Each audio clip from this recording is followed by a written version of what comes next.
एक औरत की दो बहुएं थी। एक का नाम था सीमा और दूसरी का नाम था विनीता। बुढ़िया सबसे ज़्यादा प्यार अपनी छोटी बहू को करती थी और उसी से ज़्यादा लगाव करती थी। उसकी सबसे ज़्यादा ख्याल उसकी बड़ी बहू ही रखती थी। बड़ी बहू सीमा उसके लिए गर्मा गर्म समोसे बनाती है और उसे खाने को बोलती है। बुढ़िया खाती तो है मगर कोई ना कोई कमी सीमा के खाने में ज़रूर बता देती है। ये उसकी हमेशा की आदत होती है।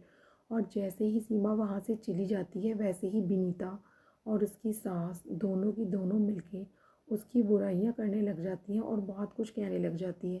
विनीता भले ही अपनी सास के साथ रहती हो लेकिन भला तो वो अपनी सास का भी नहीं मानती थी। वो उसे घर से निकालने के चक्कर में रहती थी जिससे उसका सारा रुपया पैसा हड़प सके। इस वजह से वो बहाने ढूंढती रहती थी उसे नुकसान पहुंचाने के, कि मेरी सास को कोई नुकसान हो जाए। उसने अपनी सास को इधर उधर की बातों में उलझा लिया था। उलझाने के बाद वो अपनी चाल चलने लगती है। उसे जीने में तेल गिरा कर रखा था और जैसे ही बुढ़िया उस पर चढ़ने लगी, बुढ़िया वैसे ही वहाँ पर जीने से गिर जाती है। अब वो बोलती है कि माँ जी जीने पे चली जाइए, और जैसे ही वो जीने पे जाने लगती है उसे गिराने के बारे में सोचने लगती है। माँ जी आप जीने पर चली जाइए। वो जीने पे जाने लगी, ऐसे ही उसे गिर जाने के लिए बोलती है, माँ जी आप जीने पर जाइए। अब वो खड़ी देखने लग जाती है, वो उठाती भी नहीं है और अंदर ही अंदर खुश हो जाती है कि अब बुढ़िया का काम ही ख़त्म हो जाएगा। फिर बुढ़िया की बड़ी बहू आती है और उसे उठाने लगती है। फिर कहती है, अरे माँ जी आप कैसे गिर गई। वो बोलती है, अरे बहू पता नहीं कैसे ही फिसलन हो गई। मैं जैसे ही जीने पे गई वैसे ही मेरा पैर फिसल गया और मैं गिर गई। फिर वो कहती है कि मैं अपने हाथों से ट्यूब लगा देती हूँ और आप आराम कर लो और आप बिल्कुल सही हो जाएंगी। बिल्कुल भी चिंता मत करना, मैं हूँ ना आपकी देखभाल करने के लिए।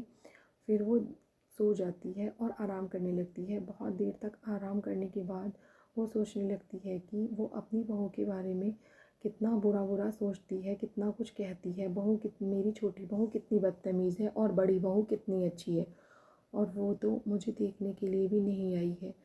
मैं तो सब दौलत अपनी बड़ी बहू को ही दूंगी। इतने में सीबा वहाँ आके उसके सिर को नरम हाथों से सहलाने लगती है। बुढ़िया उससे बहुत खुश हो जाती है और सोचती है कि मैंने आज तक इसके साथ कितना गलत किया है और छोटी बहू के साथ इतना अच्छा, तब भी वो मुझे इतना मान देती है। और जब से मैं गिरी हूँ तो वो मुझे उठाने तक भी नहीं आई थी।